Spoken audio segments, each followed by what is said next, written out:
எங்களுடைய பிள்ளைகளுக்கு கற்றுக் கொடுக்க வேண்டிய மிக அடிப்படையான ஒழுக்கம் ஹலால் ஹராம்.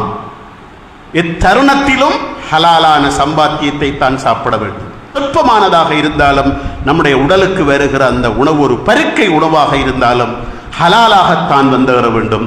ஹராமான முறையில் நீங்கள் சாப்பிட்டு விடக்கூடாது என்ற எச்சரிக்கை எங்களுடைய சந்ததிகளுக்கு நாங்கள் கொடுத்து வளர்க்க கடமைப்பட்டிருக்கிறோம். அல்லாஹ்வுடைய தூதர் ஸல்லல்லாஹு அலைஹி வஸல்லம் அவர்கள் சொல்வார்கள், தவறான சம்பாத்தியத்தில் வளர்க்கப்படுகின்ற ஒவ்வொரு உடலும் ஒவ்வொரு தசை துண்டும் நரகத்துக்குத்தான் மிக தகுதியானது.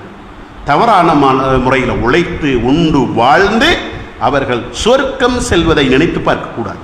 அவர்களுக்கு மிக தகுதி நரகம்தான் என்று அல்லாஹ்வுடைய தூதர் ஸல்லல்லாஹு அலைஹி வஸல்லம் அவர்கள் குறிப்பிட்டிருக்கிறார்கள். அல்லாஹ்வுடைய தூதர் ஸல்லல்லாஹு அலைஹி வஸல்லம் அவர்கள் வேறொரு செய்தியில் சொன்னார்கள், ஒரு மனிதர் நீண்ட நெடிய பயணம் ஒன்றை செய்கிறார். ஒரு பாலைவன பிரதேசத்திலே அந்த பயணம் அமைகிறது. அந்த பயணத்திலே அல்லாஹ் தஆலாவிடத்தில் துஆ செய்கிறார்.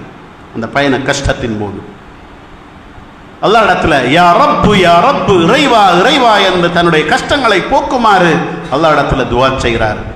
ஆனால் அவர் சாப்பிட்டிருக்கிற சாப்பாடு ஹராம், அவர் உடுத்திருக்கின்ற உடை ஹராம், அவர் குடித்திருக்கின்ற பானம் ஹராம்.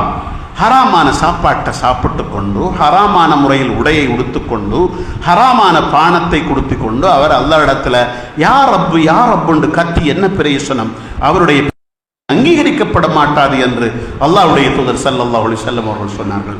ஆக அன்புக்குரிய சகோதரர்களை, இந்த சுய ஒழுக்கத்தை பொருளாதார ரீதியான தேடலிலே எங்களுடைய சின்னஞ்சிறுசுகளுக்கு ஊட்டி வளர்க்க நாங்கள் இன்றைக்கு கடமைப்பட்டிருக்கிறோம்.